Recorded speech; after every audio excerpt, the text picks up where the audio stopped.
Hello दोस्तों, Maurya civil academy के online class में आप सभी का स्वागत है। आज JPSC mains paper 2 Hindi language and literature Hindi भाषा और साहित्य के कहानी सीरीज में आज पढ़ रही हूँ मैं यह अंत नहीं, जिसके लेखक हैं ओम प्रकाश वाल्मीकि।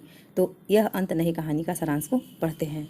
यह अंत नहीं कहानी दलित उत्पीड़न की घटना के माध्यम से सामाजिक व्यवस्था के जातिवादी चरित्र को उजागर करती है।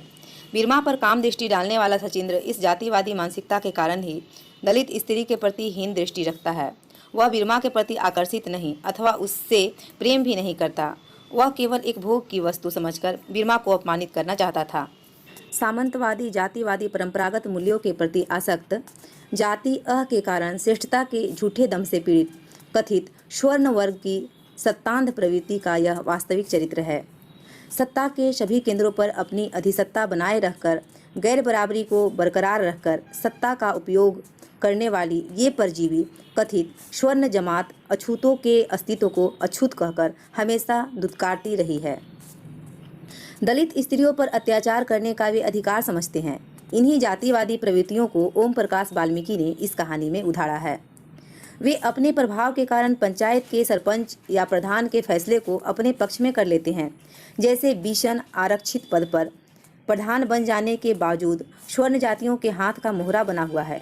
जो पंचायत ग्रामीण व्यवस्था का मजबूत आधार मानी जाती है, उसके जातिवादी होने पर वह कैसे दलितों के प्रति नृशंस बन जाती है, यह स्पष्ट हो जाता है। उसी प्रकार पुलिस के जातिवादी स्वरूप को हमने देखा है।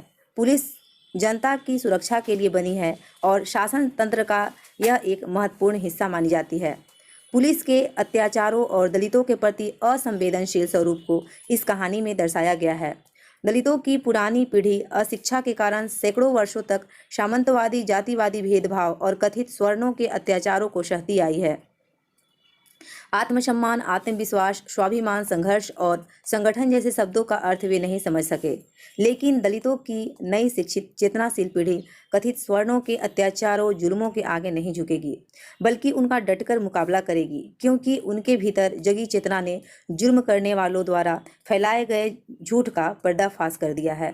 उन्हें प्रतिरोध की ताकत मिली है, लेकिन अभी भी इन्हें इन सभी प्रतिरोधों को हटाने की आवश्यकता है जिन्हें स्वर्णों ने अपनी सत्ता के बल पर खरीद लिया है और अपने पैरों की जुत्ती बनाकर रखा है।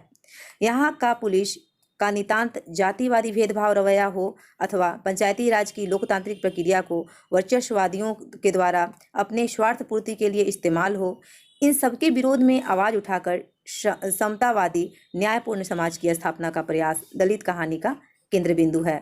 अपनी हार को जीत में बदलने का विश्वास दलित युवा पीढ़ी में जाग रही है।